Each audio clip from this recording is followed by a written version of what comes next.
Hey everybody, how's it going? It is Matt and it is Bloodthirsty Thursday. First and foremost, I do hope each and every one of you are having a great morning, evening, dawn, day, or dusk, all that lovely stuff because life's too short as is.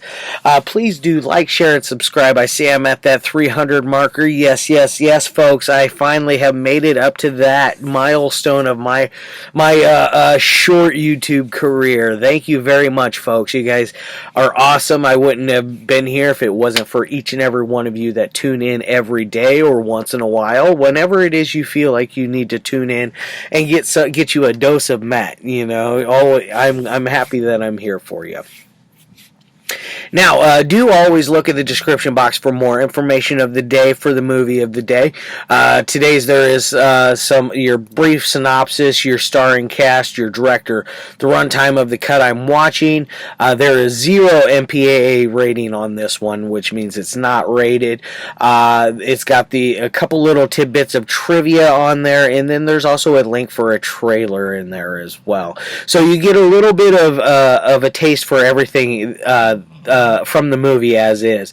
So you get not only my opinion, you also get all of that as well. So you can get a better grasp on if you want to watch it or own it or not. One of those kind of ordeals, you know. Alright guys, now that I got that beginning spiel out of the way that I always like to say, let's get on to the movie of the day. Wow, I just made a whole bunch of rhymes. Anyways, I'm doing none other than 1981's The Prowler, a.k.a. Rosemary's Killer, a.k.a. The Pitchfork Killer. Very, very fun movie. The Pitchfork Killer title ran in, it was in somewhere in Asia, I believe, is where it ran under that title.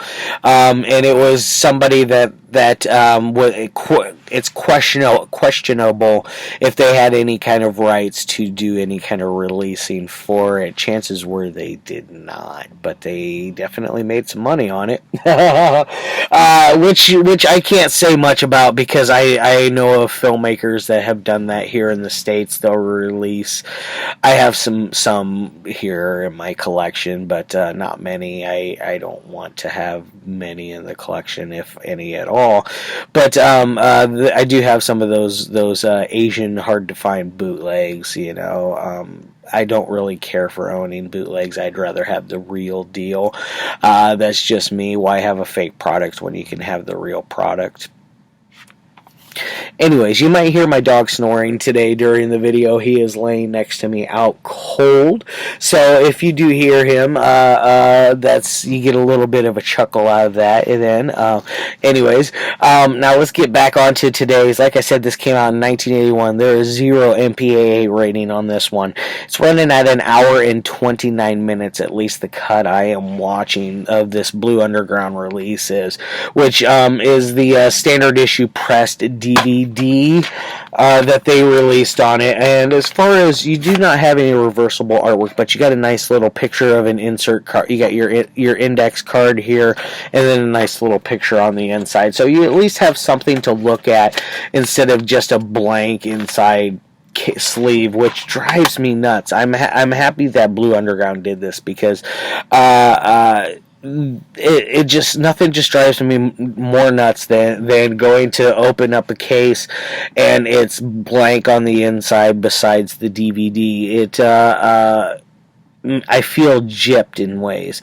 Not unless it's a solid colored black case, then I don't mind because you can't sit there and look at it. But when it's a clear case and you can see through it, I mean, come on, let's do something with it, folks. Let's snazzy it up. I don't care what you do with the mainstream big mumbo jumbo, but if you're gonna do something right with these amazing horror gems or cult films or B-movie films or exploitation films, whatever it is that I cover for the day, it definitely. Where was I going with this one? It doesn't matter. It's not even. Doesn't matter. I lost my momentum on that one. That's okay, folks. We'll just move back on. Like I was talking about stuff on the inside of the cases. That's where I was going. Nothing just drives me more nuts than having nothing on there. But anyways, and then as far as your special features go for this Blue Underground release, which I believe this also has a Blu-ray, and it's the same exact special features as this one right here, except for it's in Blu-ray format. I don't know how much better the picture quality is. I would like to see a brand new upgraded release of this one. This one deserves it. I would like to see somebody else other than Blue Underground do it, because let's face it, folks, I love Blue Underground, but they are not putting anything new to bringing anything new to the game, or putting anything new on the table right now. Everything they're doing is stuff that they've reissued over and over and over again. So I kind of am a little hesitant to buy any of their product right now. And they're doing these ridiculous cover arts to where they want to make it to where you own all three of them, so you can be a true collector and have all of them. Like the zombie artwork is one of them that really irks me. That one something about it just makes me mad. I don't know. I love the artwork. Don't get me wrong. The idea of it just makes me mad. It's you're making your true collectors triple dip on one release that the only thing's different is the artwork. Everything else is exactly the same. I have a hard time doing shit like that. Yeah, anyways, let's get on to the movie. Like I said, special features on here. I forgot to say there is a behind-the-scenes making of feature for the special effects, courtesy of Tom Savini's footage. Very interesting. It's only about 10 minutes long, or 9-10 minutes long, or so, something like that. It's not very long feature at all, but it is nice to check it out. It goes over the main effects of the movie that stick out the most, such as there's a pitchfork death where a girl's in the shower and she gets stabbed in the gut and lifted up in the process, and they show that. There's another one where here on the cover, you got it. It's a girl that is swimming around in a pool in her tidy whities, and she is quickly dispatched by our killer, the Prowler, who is a very mysterious character. And when you find out who it is, it's one of those Scooby-Doo type moments, like you pull the mask off and, oh my god, it's Old Man Winter from up the road at such and such's house. One of those kind of ordeals. It's a little cheesy, but I still love it for what it is. Now, this one stars Farley Granger in here. He plays your sheriff. He's a fun character. Vicky Dawson, she's your main female character. She is the main reason you're watching this movie. She's your starlet. She's your final girl. She is everything that you're supposed to pay attention to in the movie. Then we got Christopher Goutmsn and Cindy Weintraub in here. And then this is directed by none other than the great Joseph Zito, which I most know him for directing is Friday the 13th Part 4, but he did a ton of other stuff, but that's one that always sticks in my brain. And then this one, like I said, there's special effects in here from Tom Savini, which you guys should know him from stuff like the Day of the Dead, Dawn of the Dead, Creep Show, Martin, gosh, there's so many other amazing films the man has worked on. That Maniac is another one that he did that I absolutely love and adore, which I have reviewed that one. So if you guys want to check that one out and you've never seen Maniac, check Maniac out. The one from 1980 starring what is his name? Joseph Spinell. Joe Spinell is his name. He does an amazing job as your lead villain in that movie. It's one that I really enjoy. Hey buddy, you're snoring really loud, okay? Oh, he's starting to distract me. Anyways, let's get on to what it's about. It's basically, it opens up at 1945, I believe is, yeah, Anchor Bay. Avalon Bay 1945 is your setting at the very beginning of the movie.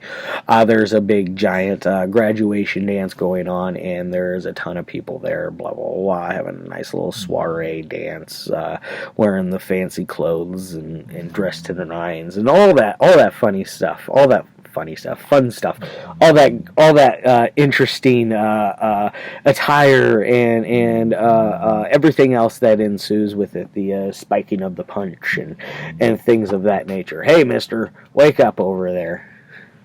Anyways, that boy. Anyways, where was I going? Oh, it opens up with that scene, and you get to meet a young couple out, basically going out to make out in a little part of the woodsy type area, or not woodsy, in a little gazebo. Excuse me, in a little gazebo that's on the property where the this soiree is going down at, this shindig is at. But you quickly find out that but the girl's name is Rosemary, and she is blown off another guy. You are quickly met with this guy dressed in World War II attire from head to toe, and it's not your usual attire. It's your special forces, special ops type attire, because you didn't see the everyday soldiers wearing stuff like this. Not that I'm aware of. Maybe they did, maybe they didn't. I don't know. But either way, it's a he. I'm just going to say the killer. He dispatches both of them right away, and that sets your tone for the rest of the movie. Fast forward to 30 years later, they never caught the killer. They believe he's gone on to other places, but he may come back. And lo and behold, he does come back. It starts out with a sheriff that is getting himself ready to go out of town for a fishing trip. Every year at the beginning of summertime, I believe is what he said. He always goes on a weekly fishing trip. So it's time for his yearly fishing trip, and he's leaving one of the sheriff's deputy, the only other deputy police officer within sight. But the sheriff's deputy is being left in charge for this short while. And while this is going on, they're setting up for this new graduation dance, which there has not been one in 30 years either, by the way. They stopped having them after the murder of Rosemary and her lover at the very beginning of the movie. Hence why it also goes under the name of Rosemary's Killer. I like the Prowler more, even though you'll catch me calling it Rosemary's Killer a lot. Pitchfork Killer is one I will throw out there once in a while. But it is a very fun movie.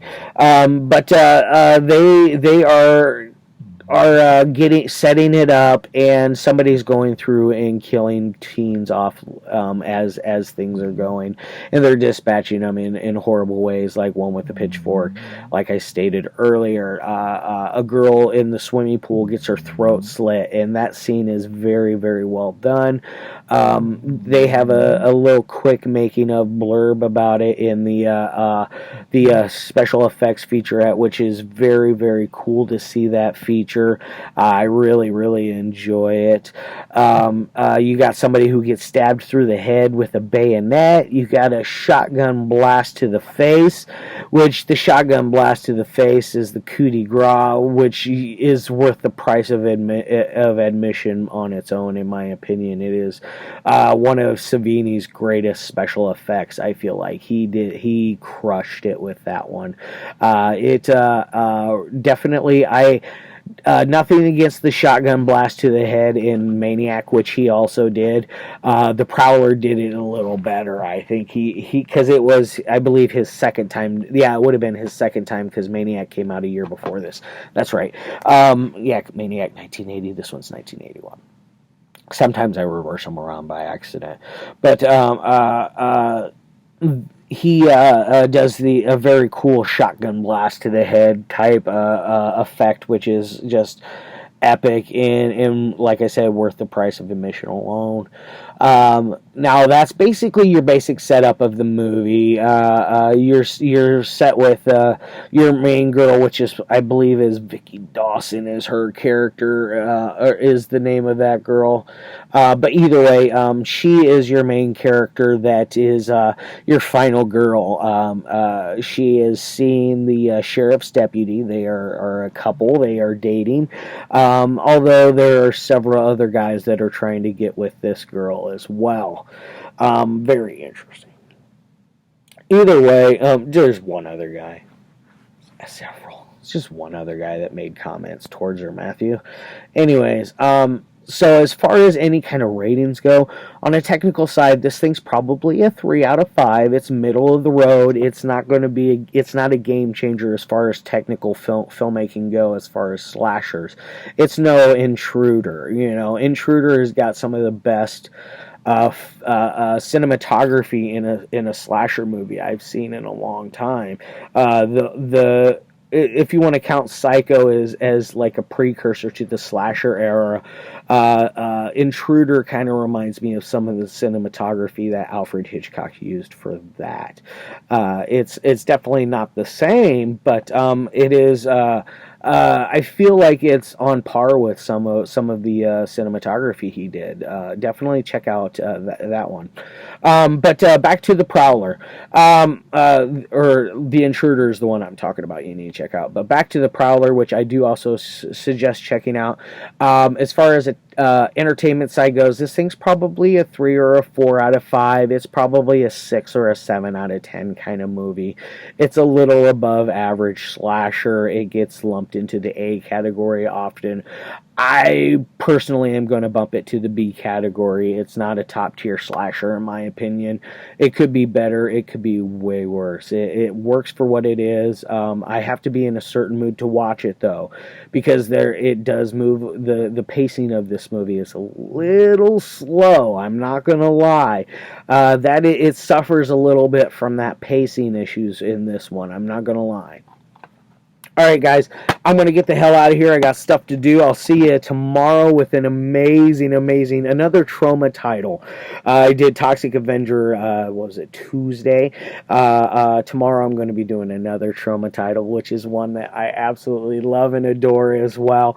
Not as much as the Toxic Avenger, but it's definitely one of my favorite. It would be probably my top 5 trauma releases, not counting the sequels to the Toxic Avenger movies or the sequels to Class of Nukem High, because I do like the sequels for those as well.